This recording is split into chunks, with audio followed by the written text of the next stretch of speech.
Good news, mas lalakas pa ang Gilas sa 2026, magiging local na sa wakas si Angelo Cuame. Kaya tara, kwentuhan!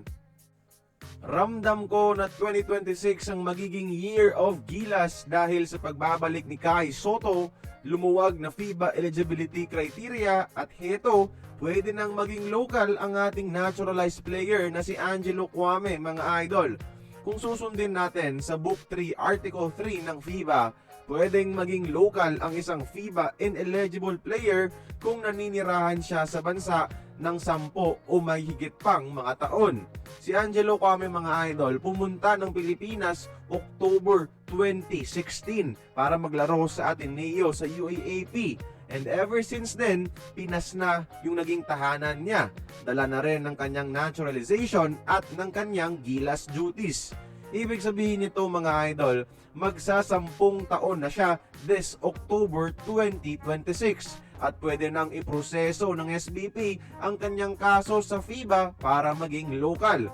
Ito yung isa sa mga pinaka-importanteng kriteria kung ang Book 3 ng FIBA ang pagbabasehan. Kagaya ito ng kaso ng isang Australian player dati na taga-Europe naging local dahil sa 10-year residency. Kung maaprubahan ito ng FIBA, mas lalong lalakas pa ang ating national team.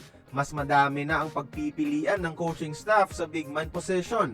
Merong Kai Sotto, AJ Edu, QMB, Junmar Fajardo at finally si Angelo Cuame. All that with the luxury of having another naturalized player in the lineup. Si Cuame ngayon, isa pa rin sa mga best rim protector at rebounders ng Gilas na may dagdag ng outside shooting sa kanyang laro. 6'10 ang height ni Ange, mga idol, pero para sa akin, ang pinakamahalagang madadala niya sa Gilas is yung puso niya para sa mga Pilipino.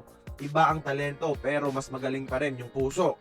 Again, this is not an official news coming from the SBP. Mag-antay na lang tayo na maglabas sila ng statement at kung papayag nga ba ang FIBA.